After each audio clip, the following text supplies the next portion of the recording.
নাহিদ ইসলাম, যিনি এনসিপির প্রধান, ওনার একটি স্ট্যাটাস বেশ আলোড়ন সৃষ্টি করেছে। স্পষ্টতই মাহফুজ আলম, যিনি উপদেষ্টা মণ্ডলীর একজন সদস্য এবং নাহিদ ইসলাম এবং এনসিপির অন্যান্য নেতাদের ঘনিষ্ঠজন, তাকে নিয়ে স্ট্যাটাসটি উনি বলতে চাচ্ছেন যে ওনাকে যথেচ্ছ ব্যবহার করে, কোট আনকোট, এটা ওনারই শব্দ, যথেচ্ছ ব্যবহার করে মৃত্যুর মুখে ঠেলে দিচ্ছে উপদেষ্টারা বা সরকার। গুরুতর অভিযোগ।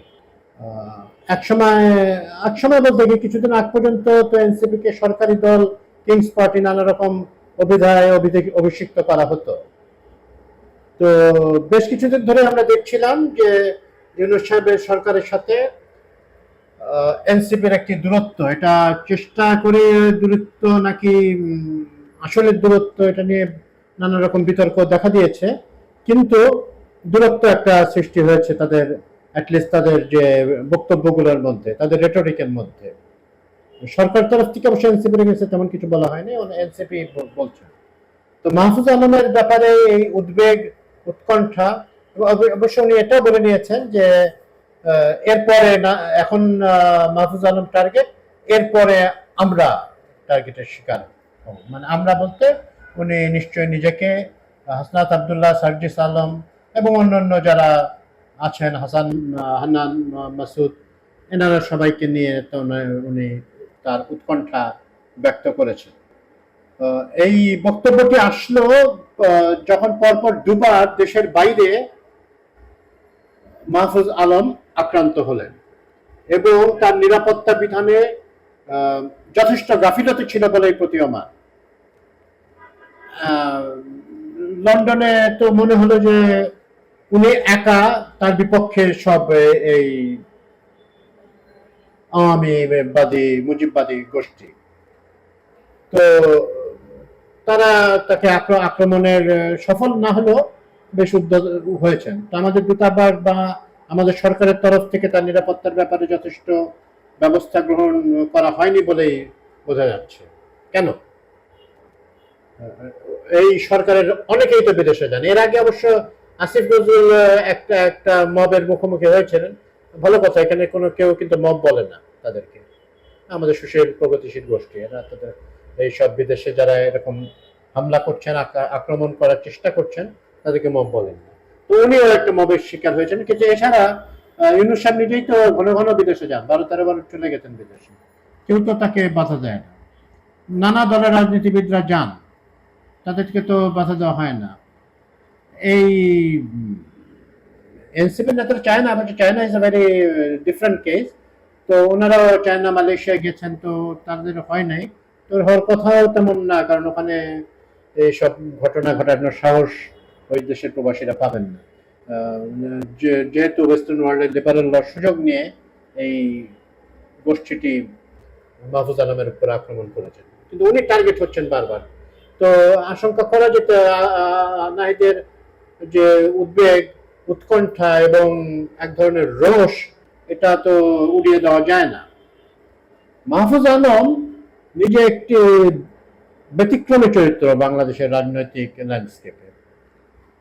উনি, ওনাকে একটা দার্শনিক সত্তা তার ভিতরে বিরাজ করে, একজন উপদেষ্টা সত্তার থেকে মাঝে মাঝে এটা শক্তিশালী হয়ে ওঠে। উনি নানা সময় নানা স্ট্যাটাস দিয়েছেন, যেটা দেওয়ার এখতিয়ার তার আছে কিনা এটা নিয়ে প্রশ্ন তোলা যেতেই পারে। যেমন অতি সাম্প্রতিককালে উনি বলেছেন যে নতুন নব্য কোনো মৌদুদিবাদদের দরকার নাই, এখানে অনেকগুলো প্রক্সি আছে। তো উনি স্পষ্ট এনসিপির দিকে ইঙ্গিত করে বলেছেন।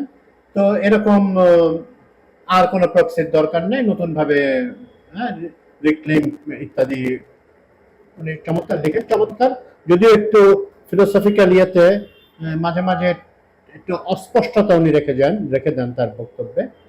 যেমন খুব ক্লিয়ার কাট এনসিপির নামটা আসেন না, কিন্তু পর্যবেক্ষকরা মনে করছেন, আমি নিজে মনে করছি যে এনসিপি কে করে বলছেন যে তারা যেন জামায়াতের একটা প্রক্সি না হয়ে ওঠে। এটা কি উনি বলতে পারেন একজন উপদেষ্টা এটা তো একটা প্রশ্ন নাকি নিজেকে করা উচিত। এবং ওনার প্রশ্নগুলো নিয়ে মানে প্রশ্ন আকারের স্ট্যাটাস গুলো নিয়ে তো অনেক রকম কথাবার্তা হয়েছে, এবং উনি একসময় এক পর্যায়ে ক্ষমা চেয়ে বলেছেন বিভাজন সৃষ্টিকারী করতে পারে এমন স্ট্যাটাস উনি তার সোশ্যাল মিডিয়া দেবেন।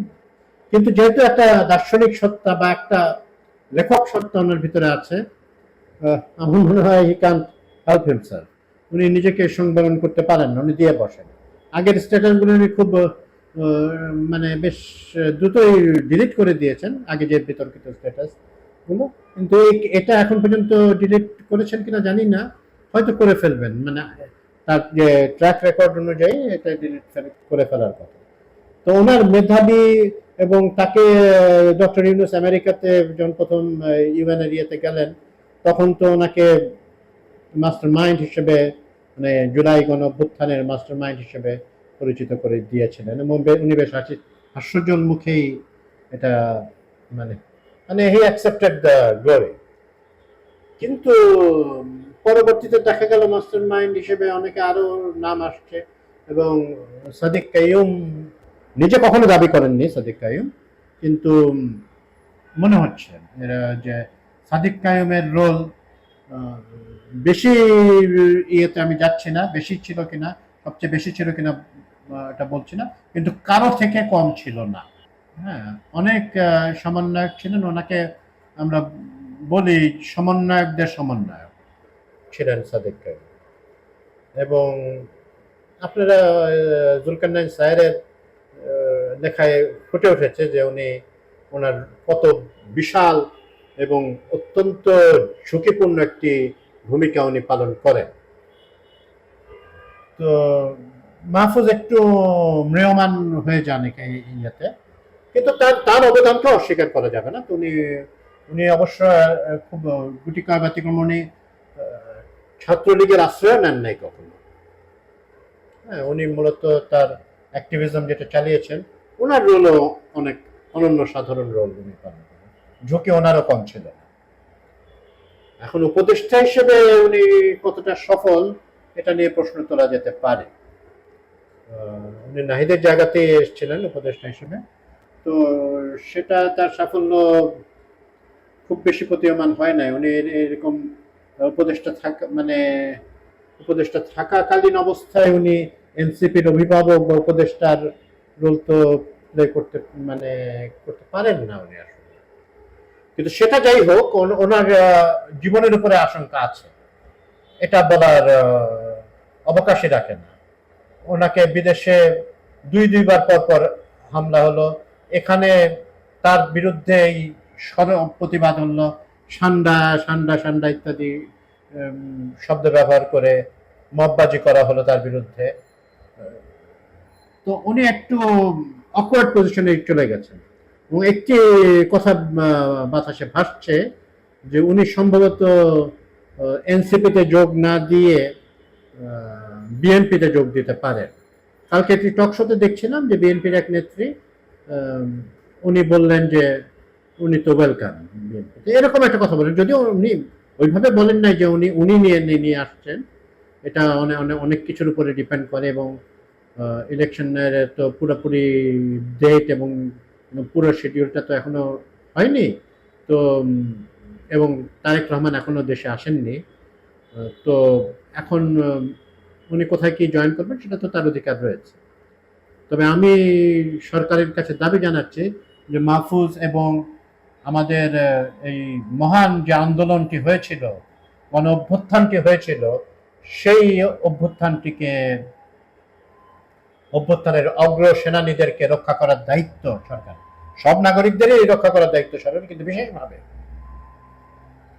তারা 13 মাস আগে যে বিশাল ভূমিকা পালন করেছেন, যে অন্য সব রাজনৈতিক দল মিলে যারা ব্যর্থ হয়েছেন হাসিনাকে উৎখাত করতে, ওনারা উৎখাত করতে সমর্থ হয়েছে।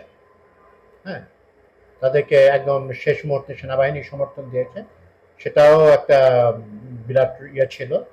মানে মানে এটা অস্বীকার করা যাবে না, সেনাবাহিনী ওই মুহূর্তে মুভ না করলে হয়তো হাসিনা আরো কয়েকদিন টিকিট, কিন্তু হাসিনা যেতেই হতো, এই আন্দোলনের ভিতরেই যেতে হতো। সেনাবাহিনী ওই রিস্কটা নেয় না। তো মাহফুজের উনি কতদিন আরো উপদেষ্টা থাকবেন, উনি যখন যদি এনসিপির অভিভাবকের ভূমিকাই পালন করতে চান, ওনার উপদেষ্টা না থাকা ভালো। নাহিদ খুব অনেস্ট একটা করে ডিসিশন নিয়ে উনি তো উপদেষ্টা মন্ডলী থেকে বেরিয়ে এসেছেন। তো ওনার তো মাহফুজ আলম যখন এতই উনি উদ্বিগ্ন তার এনসিপি জামাত হয়ে যায় কিনা বা জামাতের প্রক্সি হয়ে যায় কিনা, তো তার এই উদ্বেগটাকে থাকলে উনি বেরিয়ে এসে উনি ঠিক করুন এনসিপিকে।